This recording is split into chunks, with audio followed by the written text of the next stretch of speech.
It's already that time of year again. It's E3 season. Ooh, this year's got a weird energy to it. Sony's pulled out, EA's pulled out. They're doing their own things. There's that EA Play event that's happening at the same time, but it's not E3. It's not part of E3. I don't know what it is that's causing all this weird energy I'm feeling. Maybe it's because we're nearing the end of the lifespan for the Xbox One and the PS4. Maybe it's because companies are realizing shows like E3 are less important nowadays, now that everyone has access to social media and can get a message out there real easy. And that networking at E3 might not be that necessary now that communication is easier than ever. But in any case, it's still E3. We're going to see some good stuff, and I am going to be covering it just like last year in my usual everything I took away from or ITAF format. Some jokes, some coverage, all ITAF. For those of you not familiar, and to be fair, it's been a little while since I've done one of these, ITAF is a little recap/riff thing I like to do for live streams and event announcements that I find very cool. I'll be trying to get these up as soon as I can after the live streams, but this isn't my real job. I have a real job that I have to do. So, that comes first. In any case, next week our regularly scheduled programming will be interrupted for sporadic uploads of ITAF content. In this video, I'll be going over a little bit of what I expect to see in these shows. Every year, E3 is kind of a little roller coaster. There's the completely expected stuff that happens every year, and the stuff that comes out of left field. I'm going to try my best to grab a little bit of both. And to help with that, I have the Oracle Machine. The Oracle Machine, a device built to divine the future. Or I would have if I hadn't broken the tablet part of the Oracle Machine trying to get lotto numbers out of it and tried to fix it with the Nintendo Switch, which resulted in... It's an Oracle Machine. We're not using the Oracle Machine. And as always, because some companies like to, jump that E3 gate a little bit, get their stuff out there a little bit early, I'll be cutting in from the future, but still your past. What did I call it last time? Future past update? Because in my future, me in this moment is future. My future now. But your past, because you're watching it even further in the future. That me is going to be cutting in every once in a while with little tidbits and news and information. I'm going to try to keep this video as up to date as I can before I release it, but it's not going to be perfect because, how time works, and that is the nature of video, my eternal prison. And now with that out of the way, let's just hop right in, shall we? Microsoft. Microsoft is poised to have a pretty good show this time around. Being the last of the big three left at E3 proper, with Nintendo doing their own Nintendo Direct thing and Sony being MIA from the show completely, Microsoft has what is now arguably the biggest stage at E3, and what developer or publisher wouldn't want a piece of that?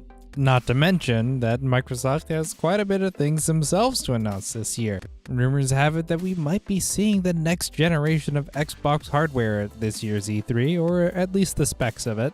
Being that Sony has released the specs of their next generation hardware and is inching towards the reveal as well, I'd expect Microsoft to be doing the same thing, as the two are typically quite closely in lockstep.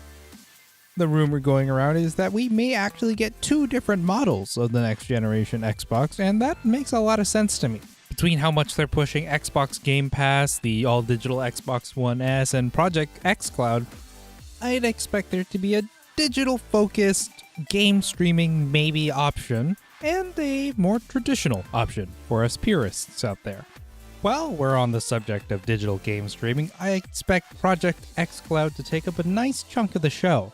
The digital game streaming service promises convenient access to a wide variety of games on a wide variety of platforms, but any specifics beyond that have yet to be seen. If they're going to launch Project xCloud anytime soon, I'd expect it to make a showing at E3. In the games department, we have the highly anticipated Halo Infinite and Gears of War 5 making their second E3 appearances. You know how it is nowadays. Games, they make a couple of rounds at E3 before actually getting released. What can I say? AAA loves their hype. I'm also expecting to see some footage of Call of Duty 2019, or as initial reports are saying, it's called Call of Duty Modern Warfare? Just Call of Duty Modern Warfare, not Modern Warfare 4. Not Modern Warfare 4 with a weird Roman numeral. Just Call of Duty Modern Warfare. You know what? It's fine. I don't care anymore. You can name your games whatever you want. Over the last year, Microsoft acquired quite a few studios: Undead Labs, Ninja Theory, Obsidian Entertainment, Playground Games, Compulsion Games, and I expect some of the first fruits from those acquisitions to be shown off this year, as well as a project from the new internal Xbox studio, The Initiative. I'm not quite sure what to expect, but I am excited nonetheless. Another game that I'm interested in seeing is that rumored From Software project. We don't know much about it. Apparently it's called Great Rune and George R.R. Martin is involved somehow, and it's like a Norse setting and there's horses, maybe? We don't know much. But anything from Software gets a thumbs up from me. I wouldn't expect it to be so hot in the heels of Sekiro, but we might see a teaser or something. From Software doesn't really participate all that much in the big hype cycles. They tease a little bit, they may do a test event or something, but for the most part, the game will be out when it's out. If it does show up, I'd expect it to show up here at the Microsoft show. And now, for a wild card prediction, my shot in the dark. The name of the new Xbox hardware. Xbox Now. Xbox C. C meaning cloud. Xbox Cloud. Cloudbox. xCloud is already a thing. Xbox 3, 4 box. X4. 4 X's in a row. XXXX. X Go X. Go box. Fast box. Go X. Fast Xbox Fast. Xbox Stream Box X. Bethesda. Well, what even is Bethesda gonna show here? Okay, there's that new Doom Eternal. We know that. Maybe like DLC for Rage 2, because we already know, thanks to Todd Howard, that Elder Scrolls 6 and Starfield, the two big surprise announcements that they did last year, aren't even gonna be here. And you know, that makes sense. In fact, it was kind of weird that they were announced, considering how usually close to release or close to a finished product that Bethesda usually announces something. I'm not sure 100% why they changed course there. In any case, Bethesda's show will sure to be full of surprises, because I'm not really sure what to expect for them. Maybe it's time for a new Dishonored? Maybe Prey 2? I really like Prey. I have no reason to believe that either of these things are true, but it'd be nice. There's that new Wolfenstein game that's really close that comes out July, I think. They might show something there, but we already know that that's a thing. Maybe they'll show off what's next for Fallout 76. I don't think they've quite given up on that one, for better or worse. My wildcard prediction for the Bethesda conference is Fallout 77. Fallout 76, but they're trying again. One more time. Fallout 5 through 75. All the games missing between Fallout 4 and Fallout 76. Ubisoft. Ubisoft's conferences are always pretty wild. I'm hoping we get another appearance of that panda or a similar Just Dance mascot. We know Assassin's Creed is taking a break in 2019, so I'd expect nothing from Assassin's Creed, considering it's otherwise a yearly series. Ubisoft could always show off more of the much-hyped Beyond Good and Evil 2 Future Past update, but they won't. A game that seems a little bit closer is Pirate Simulator Skull and Bones, a rumored Watch Dogs 3, supposedly set in London. Future Past update, fittingly, Amazon UK leaks Watch Dogs Legion. Set in a near future London, the big gimmick is you can play as anyone, all the NPCs? Interesting to say the least. And that Splinter Cell game that we just keep catching wind of, but never quite shows up. Future Past update and the new Tom Clancy's Ghost Recon Breakpoint game that I forgot completely about. I'll trust that Ubisoft has a couple surprises for us, but, you know, it has yet to be seen. My wild card prediction for Ubisoft E3 is Master Chief Rabbids Kingdom Battle. Square Enix. I can't think about Square Enix right now. I just read this, like, massive Google Doc fan theory about Kingdom Hearts 3, and it kind of makes sense, and I don't want to think about it. So, as far away from Kingdom Hearts as I can get, there's that Mysterious Adventures game that has been teased to us a couple of times now, but we've never really seen anything substantial from. Last time around, I'm pretty sure I said that with the Infinity War happening, the hype time was perfect for a proper announcement of that. But now Endgame has passed, so I'm not even sure that they even care about the movies. They just took the license and ran away with it. I'm sure Disney has their mitts all up in that. We'll see what it looks like when they actually announce it, maybe this year, maybe, please? Future Past update, it's gonna be there. Thanks.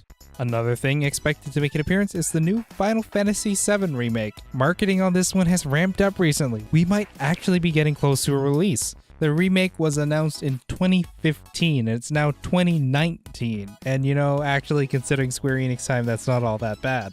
I'm also hoping to see a little bit more of Babylon's Fall, that new Platinum Games project that was teased at last year's Square Enix conference. Platinum Games is one of those developers that I'm excited to see anything come out of, and it seems that this year might be a big one for them. We'll also probably see Kingdom Hearts DLC, the story's not over, and another project that we probably won't see for another, 6-7 years? Future Past update, Square Enix shared this teaser for something called Outriders. We'll see it at E3. I'm interested. My wildcard prediction for Square Enix at E3 is Kingdom Hearts 3, but this time the 3 is filled all the way in, and that might actually matter because the Kingdom Hearts story is actually that. The PC Gaming Show. You can't really predict what's coming out of the PC Gaming Show. It's a wild mix of developers all trying to get in there and show off their stuff, which is kind of why I like PC gaming. It's the most vibrant ecosystem out there. Devs of all sorts trying to make all sorts of games can find a way to distribute them, and maybe, just maybe, find an audience. 2 of those indie success stories are confirmed to be appearing at the PC Gaming Show this year, Chucklefish and Relogic. Chucklefish, publisher of Stardew Valley, developer of Wargroove and Starbound, have that magic life simulator Witchbrook that they've been teasing for a while now. I'm hoping we see some of that at the show this year, because that kind of thing is my jam. And then there's Relogic, who made Terraria, and are still making Terraria. It's insane to me that that game is still just getting content on content for free. It's insane. They could have charged for that, and they thought, no? The presenting sponsor for this year's PC Gaming Show is the Epic Games Store, and no matter what you think about the store itself, you can't deny that they're quite successful right now. I'd expect to see quite a few new exclusives coming to that store. As always, the PC Gaming Show is sure to have the widest variety of games, if nothing else. My wildcard prediction for the PC Gaming Show, Fortnite 2. Bad Fortnite jokes. The Epic Games Store, a launcher for the Epic Games Store. Steam, now an Epic Games Store exclusive. You know, I joke about this, but apparently the next update for GOG Galaxy, GOG's launcher, is gonna manage games in other launchers, so I'm not even sure what's real anymore. Nintendo. Things are pretty good for Nintendo right now. Switch is selling well, and 2 very anticipated titles are headed to the Switch this year. First up, of course, it's Pokemon Sword and Shield. It's Pokemon. Come on. I'd expect to see some neat new game features, some information on what the region really is like, and maybe a Pokemon or 2. Maybe the legendaries. Who knows? It's Pokemon. I don't care. I'm gonna buy it anyway. Future Past update, the Pokemon Company is having 2 different streaming events before E3. The first one, the Pokemon press conference, I've already watched. The second one, which hasn't happened yet, I'll cut in with a double Future Past update, is about Pokemon Sword and Shield. In the press conference, a few things were announced. We have Pokemon Home, a new service for storing, managing, and trading Pokemon across games. We have a Detective Pikachu follow-up headed to Nintendo Switch.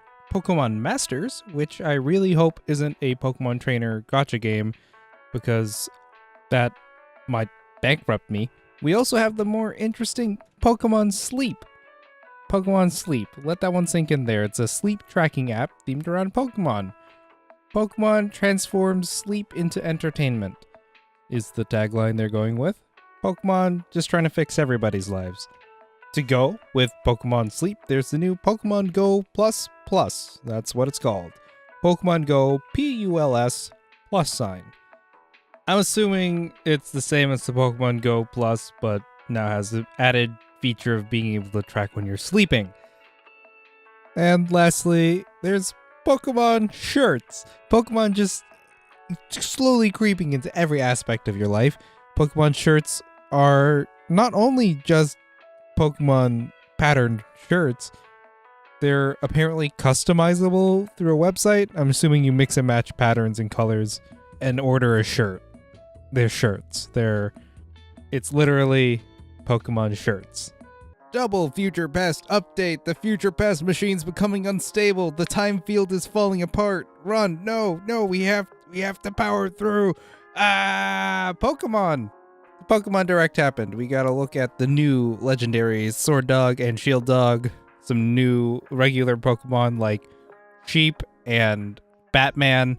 We have Big Boys. It's Big Boys is the gimmick of this region. There are multiplayer raid battles. There's the release date, November. It's coming. It's real close. Watch the Direct. It's great. I'm hyped. I'm very hyped. And pretty much the same thing with Animal Crossing. We're going to get some neat new features shown off. We're going to get kind of a look at what the towns look like this time around. And maybe a legendary villager. Who cares? It's Animal Crossing. I'm going to buy it.